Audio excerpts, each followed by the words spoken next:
Hey guys, it's Fida and today I've come up with a super delicious recipe everyone loves. It's gonna be a chocolate cake.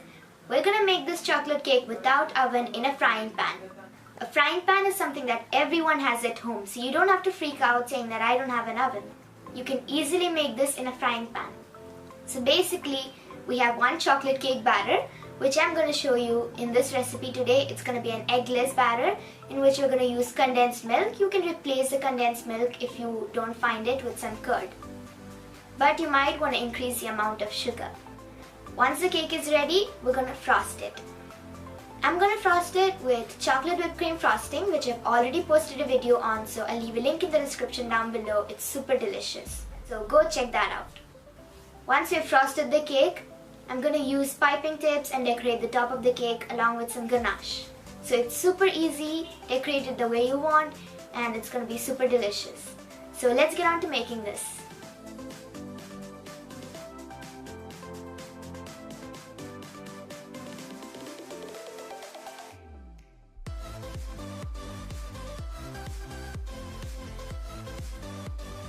First, for assembling the dry ingredients, take a bowl, set a sift and add 1.5 cups of all-purpose flour.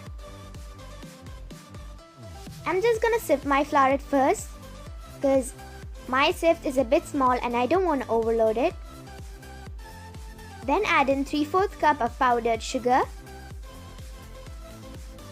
1/3 cup of cocoa powder, 1 teaspoon of baking powder and 1/4 teaspoon of baking soda. Then sift that in well and set the sift aside. Give that a good mix until everything is incorporated and then set the bowl aside. The dry ingredients are ready. Next, let's get on to the wet ingredients. For that, into a cup or a bowl, add 1/2 cup of oil. I'm using vegetable oil along with 1/2 cup of condensed milk,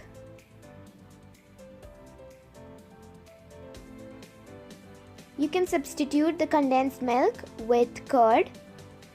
Make sure you use 1/2 cup of it itself, but you might want to increase the amount of sugar you added. Also add in 1 cup of milk. Now whisk it until well combined.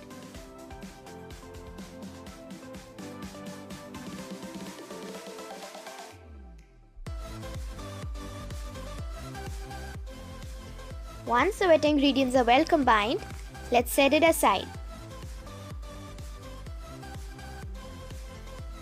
Next, bring back the dry ingredients and pour a little bit of the wet ingredients into the dry. You want to slowly fold that in with a spatula.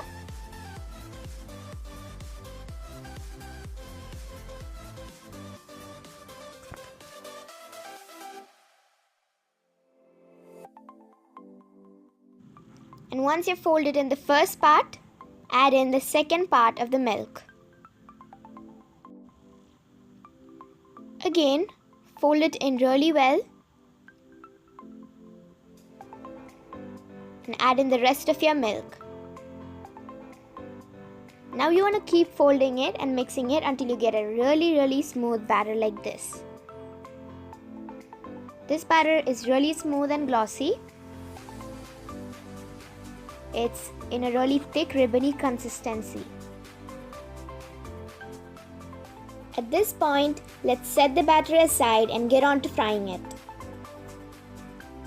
Here I've set a non-stick frying pan. This is a 6-inch frying pan in which you'll get 4 layers of this batter.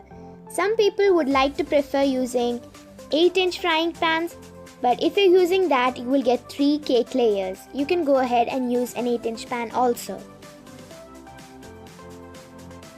So you want to take 3/4 cup of this batter and pour it into the frying pan. You also want to make sure that you've greased the bottom of the pan with oil. Shake that well to even out. And then you want to close the lid and just let it fry in there for around 8 minutes on low flame. So it's been 8 minutes. You can test it with a skewer And if it comes out clean, you know that it's done. If it sticks, make sure you close it for another minute. And then you can cook it for 1 minute more. After 1 minute, your cake should be already ready. So it will take totally around 8 to 9 minutes. I'm going to take that using a white spatula and put it on a plate. So here my first cake layer is ready. You want to fry the rest of your cake layers in the same way. Brush the pan with some oil and add in 3/4 cup of the batter.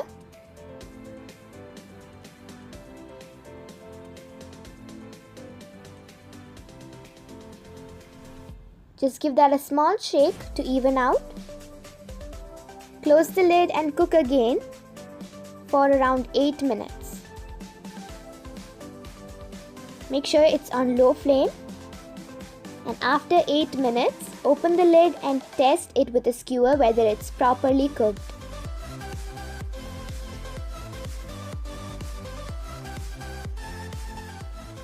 Here my skewer has come out clean.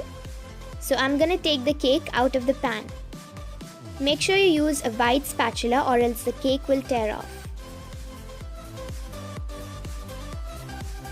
Put that onto your plate and the second cake layer is ready. Here I've done the same thing with all 4 of my cake layers and all 4 of them are ready.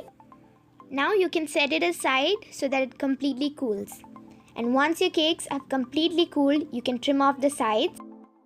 Here I've took 1 cake layer. I have a bowl that's a little bit smaller than my cake layer. Using a knife, just go around the sides and cut it out evenly. Once you've gone all around the sides, take off the excess and the first cake layer is ready, all evened out. Do the same thing with the rest of the cake layers.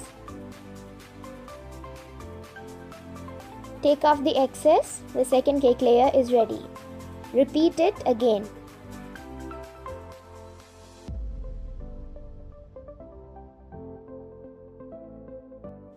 I've done the same thing with all 4 of my cake layers. And they're ready now. Everything is evened out.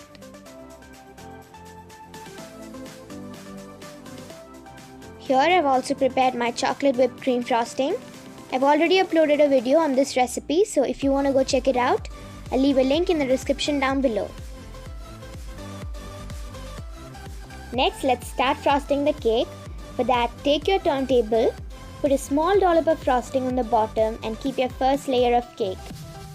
Here I have some coffee sugar syrup. This is just 1 tablespoon of coffee mixed with 2 tablespoons of sugar and 1/4 cup of water. Crush the sugar syrup onto the cake.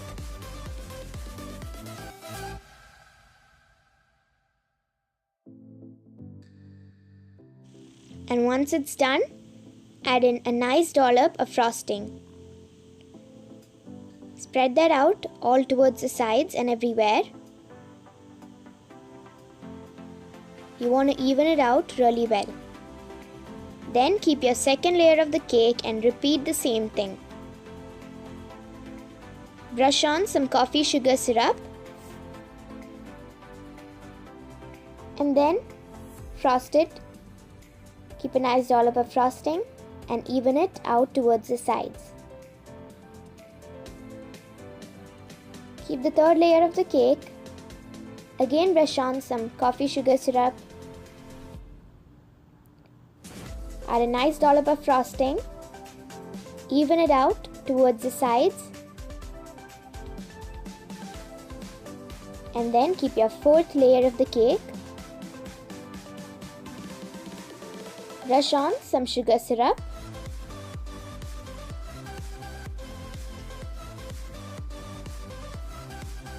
And then you can crumb coat the full cake. It's really necessary to crumb coat the full cake so that all the crumbs stay sealed and none of it comes up when we're doing our final coat of the frosting.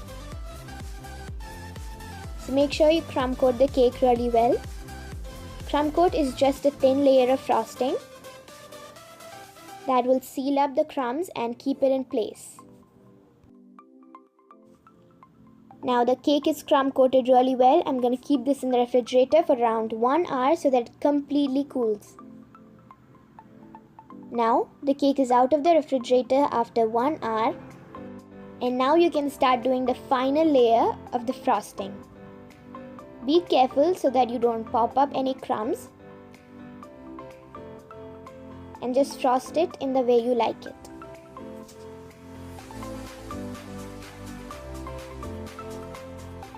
Make sure you add a really generous amount of frosting.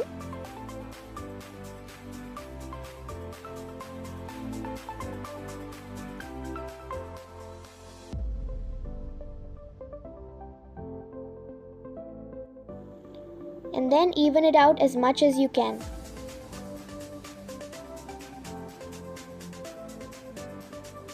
So here the cake is completely frosted.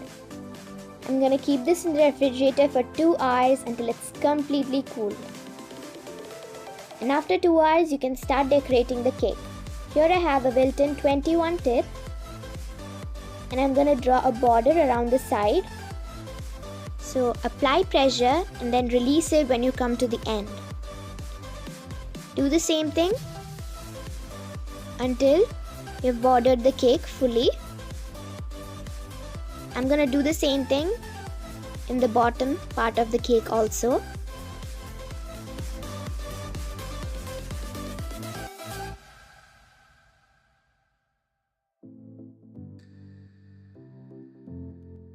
Then I've made some chocolate ganache. I'm going to pour the thick ganache on top of the cake. I don't want the ganache to drip down the sides, so that's the reason I've drawn the border. The border will stop the ganache from dripping.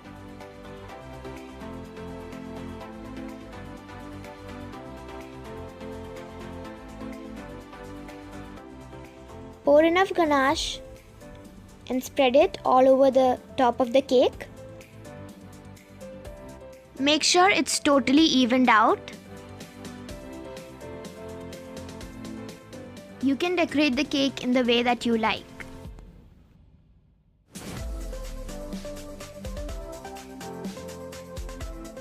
Once the ganache is nicely evened out, I'm going to use the same tip and pipe a nice dollop on top. I'm going to go all around the top.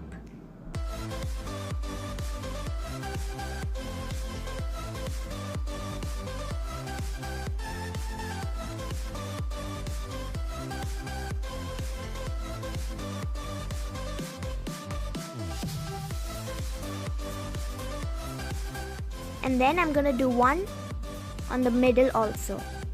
And there the cake is ready. I'm going to keep this cake for another 15 minutes in the refrigerator so that the decorations are also completely cooled and it stays stiff. After 5 minutes, you can take it out of the refrigerator and cut into this cake.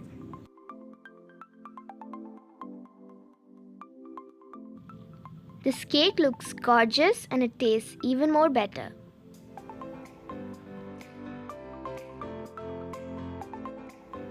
And there the cake is. You can see all the 4 layers along with the frosting. It looks really gorgeous and it tastes even more better.